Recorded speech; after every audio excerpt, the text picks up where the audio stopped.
Hello students, chapter 6 life processes में हम लोग पढ़ रहे थे रेस्पिरेशन।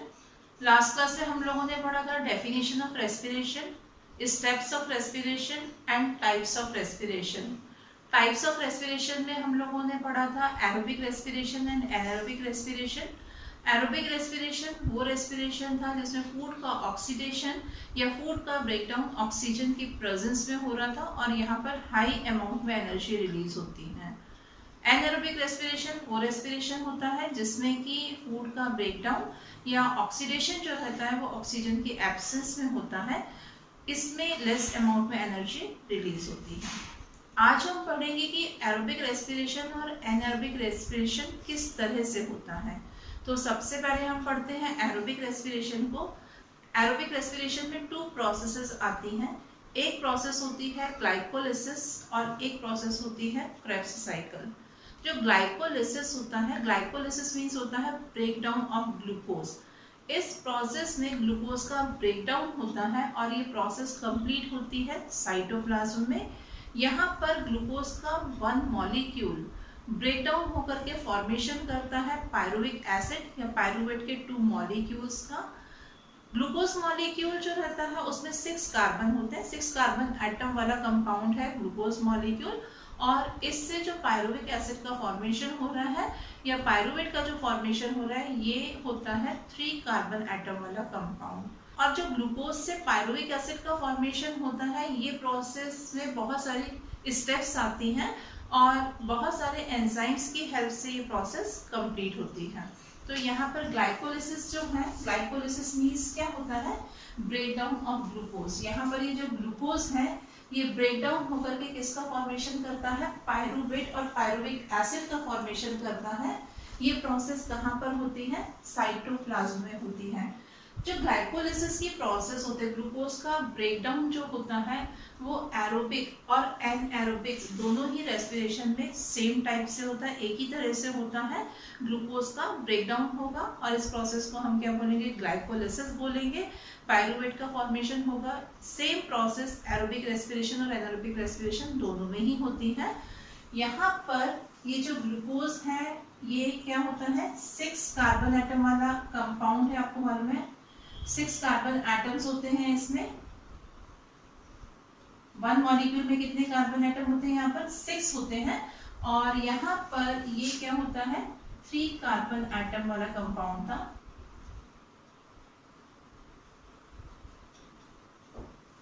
ठीक है, और यहाँ पर ये जो प्रोसेस हो रही है ये प्रोसेस किसकी हेल्प से होती है, बहुत सारे एंजाइम्स की हेल्प से होती है, बहुत सारी स्टेप्स में होती है। और कहाँ पर हो रही है ये प्रोसेस साइटोप्लाज्म में हो रही है। इस प्रोसेस में ये प्रोसेस कहाँ पर कंप्लीट हो रही है साइटोप्लाज्म में कंप्लीट होती है। और ये क्या है इसी को हम क्या बोलते हैं ग्लाइकोलिसिस बोलते हैं। और यहाँ पर ये जो पायरुविक एसिड और पायरुवेट होता है वो एंटर करता है माइटोकॉन्ड्रिया में।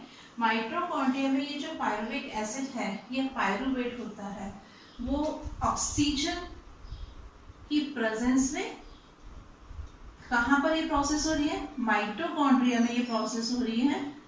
और फॉर्मेशन करता है ये किसका कार्बन डाइऑक्साइड का, वाटर का, और साथ में यहाँ पर क्या रिलीज होता है एनर्जी रिलीज होती है। ये पूरी प्रोसेस कहाँ पर हो रही है माइटोकॉन्ड्रिया में हो रही है। और इसी प्रोसेस को कहा जाता है क्रेब्स साइकिल। ग्लूकोज ब्रेकडाउन हुआ, फॉर्मेशन किया इसमें पायरुविक एसिड और पायरुवेट का। ये पायरुवेट और पायरुविक एसिड जो है वो एंटर हुआ माइटोकॉन्ड्रिया में।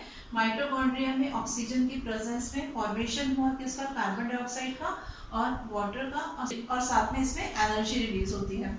इस तरह से जो एरोबिक रेस्पिरेशन है इसमें 2 प्रोसेसेस आती हैं, एक आती है ग्लाइकोलिसिस और एक आती है क्रेब्स साइकिल। क्रेब्स साइकिल्स में पायरुविक एसिड कन्वर्ट हो रहा है कार्बन डाइऑक्साइड और वाटर में, और साथ में एनर्जी रिलीज होती है। तो ये साइकिल जो है इसमें भी बहुत सारे स्टेप्स होते हैं और बहुत सारे एंजाइम्स की हेल्प से ये प्रोसेस कंप्लीट होती है। और क्रेब्स साइकिल कहाँ पर कंप्लीट होती है माइटोकॉन्ड्रिया के अंदर कंप्लीट होती है। तो इस तरह से एरोबिक रेस्पिरेशन जो है वो 2 प्रोसेसेस में कंप्लीट होता है। एक प्रोसेस होती है ग्लाइकोलिसिस और एक प्रोसेस जो है इसको हम बोलते हैं क्रेब्स साइकिल। ग्लूकोज का 1 मॉलिक्यूल फॉर्मेशन कर रहा है पायरुविक एसिड के 2 मॉलिक्यूल्स का। ये प्रोसेस कहाँ पर हो रही है? साइटोप्लाज्म में हो रही है। ग्लूकोज के ब्रेकडाउन को हम क्या बोलेंगे? ग्लाइकोलाइसिस बोलेंगे। पायरुविक एसिड कहाँ पर एंटर किया? माइटोकॉन्ड्रिया में। किसकी प्रेजेंस में ये प्रोसेस चल रही है? ऑक्सीजन की प्रेजेंस में प्रोसेस चल रही है। किसका फॉर्मेशन हो रहा है? कार्बन डाइऑक्साइड का, वाटर का, और साथ में यहाँ पर एनर्जी रिलीज होती है। और कितने एटीपी फॉर्म होते हैं? 38 एटीपी फॉर्म होते हैं इस प्रोसेस में। रेस्पिरेशन का सेकंड टाइप था एनएरोबिक रेस्पिरेशन। और एनएरोबिक रेस्पिरेशन में हमने पढ़ा था कि फूड का इनकम्प्लीट ऑक्सीडेशन होता है। एनएरोबिक में फर्स्ट स्टेप होता है ग्लाइकोलाइसिस, जो अभी हमने पढ़ा एरोबिक रेस्पिरेशन में भी। दोनों में ही एरोबिक रेस्पिरेशन और एनएरोबिक रेस्पिरेशन में ग्लाइकोलाइसिस की प्रोसेस सेम टाइप से होती है। ये प्रोसेस कहाँ पर कंप्लीट होती है? सेल के साइटोप्लाज्म में कंप्लीट होती है। और इसमें ग्लूकोज का 1 मॉलिक्यूल ब्रेकडाउन होकर के फॉर्मेशन करता है पायरुवेट और पायरुविक एसिड के 2 मॉलिक्यूल्स का। तो फर्स्ट स्टेप इसमें क्या है? ग्लाइकोलाइसिस होती है। ग्लाइकोलाइसिस में क्या होता है? ब्रेकडाउन होता है ग्लूकोज मॉलिक्यूल का, किसमें? पायरुवेट और पायरुविक एसिड में। ग्लूकोज का 1 मॉलिक्यूल जो कि 6 कार्बन एटम वाला कंपाउंड है। और ग्लाइकोलाइसिस होता है साइटोप्लाज्म में। किसका फॉर्मेशन होता है? पायरुवेट का एंड पायरुविक एसिड का। कितने मॉलिक्यूल बनते हैं? 2 मॉलिक्यूल बनते हैं। पायरुवेट या पायरुविक एसिड जो है वो कितने कार्बन एटम होते हैं इसमें 3 कार्बन एटम्स होते हैं। ग्लाइकोलाइसिस प्रोसेस में ग्लूकोज के 1 मॉलिक्यूल से पायरुवेट के 2 मॉलिक्यूल्स प्रोड्यूस हुए।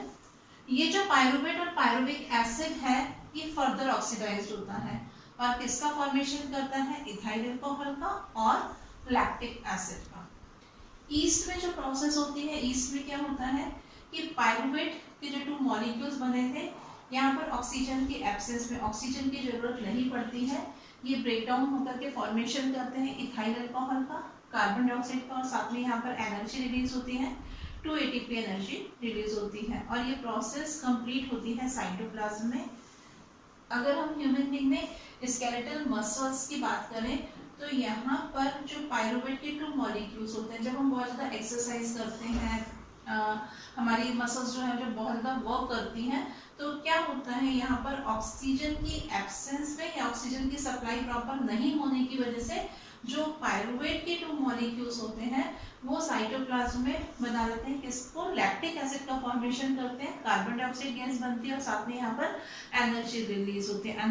और इस लैक्टिक एसिड के फॉर्मेशन की वजह से मसल्स में क्रैम्प्स आना शुरू हो जाते हैं।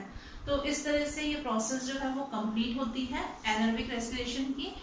अगर हम माइक्रो ऑर्गेनिज्म की बात करें तो माइक्रो ऑर्गेनिज्म में हम एनएरोबिक रेस्पिरेशन की जगह फर्मेंटेशन वर्ड यूज करते हैं।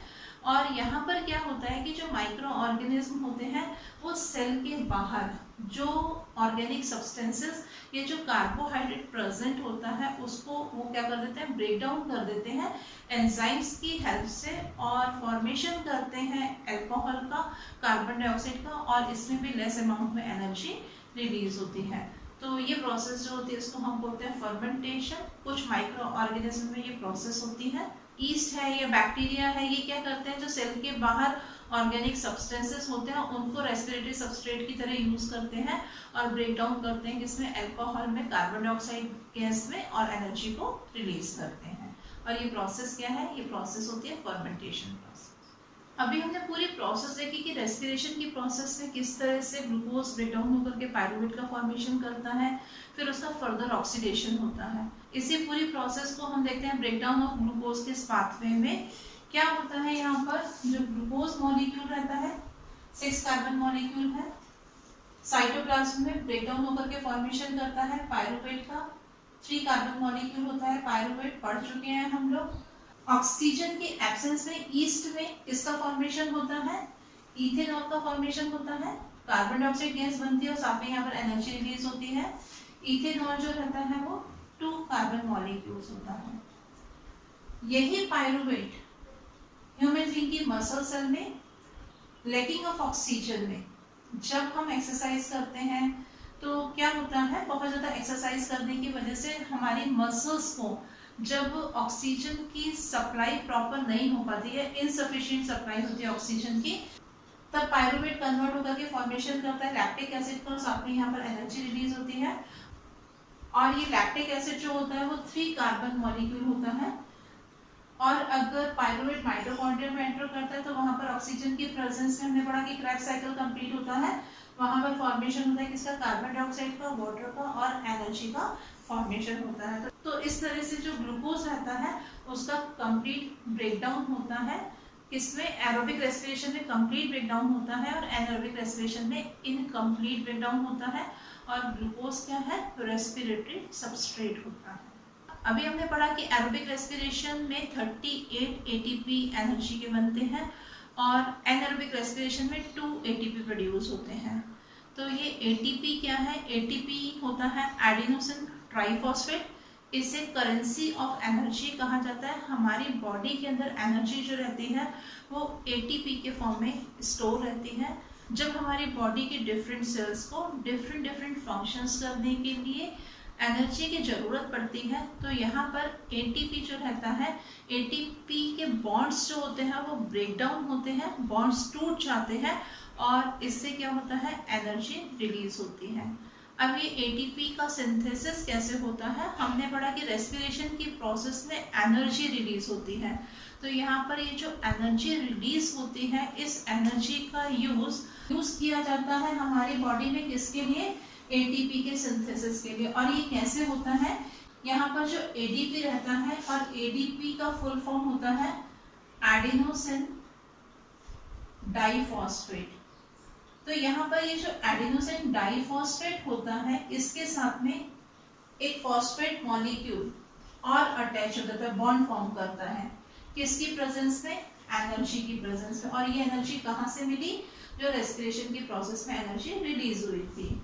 और यहाँ पर ये जो एडीपी है इसके साथ में ये इनऑर्गेनिक फॉस्फेट जो है वो बॉन्ड बनाएगा और सिंथेसिस होगा किसका, एटीपी का।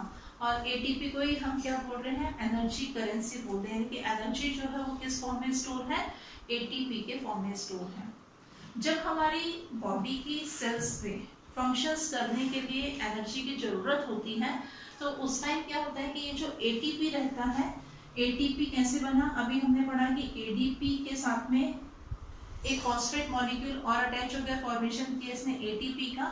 तो यहाँ पर ये मॉलिक्यूल जो एटीपी का मॉलिक्यूल बना है, तो यहाँ पर एटीपी क्या करता है, वाटर का यूज करता है और यहाँ पर ये जो टर्मिनल बॉन्ड होता है, ये टर्मिनल बॉन्ड जो होता है वो ब्रेक डाउन हो जाता है जिससे एनर्जी रिलीज होती है। और एटीपी के 1 मॉलिक्यूल के ब्रेकडाउन से एनर्जी रिलीज होती है 30.5 किलो कैलोरी एनर्जी रिलीज होती है पर मोल। एटीपी के 1 मॉलिक्यूल के ब्रेकडाउन होने से कितनी एनर्जी यूज हो रही है, 30.5 किलो कैलोरी एनर्जी रिलीज होती है जब 1 एटीपी का मॉलिक्यूल ब्रेकडाउन होता है। और इसी एनर्जी का यूज हमारी सेल्स जो होती हैं वो डिफरेंट एंडोथर्मिक रिएक्शंस के लिए करती हैं। एंडोथर्मिक रिएक्शंस क्या होते हैं, जिनमें एनर्जी का यूज होता है उसको हम बोलते हैं एंडोथर्मिक रिएक्शन। जैसे हमारी बॉडी के अंदर प्रोटीन सिंथेसिस की प्रोसेस हो रही है, मसल्स के कॉन्ट्रैक्शन की प्रोसेस होती है, नर्व इम्पल्सेस का फंक्शन होता है, तो इसमें जो एनर्जी यूज होती है वो किससे मिलती है, एटीपी के ब्रेकडाउन से एनर्जी मिलती है।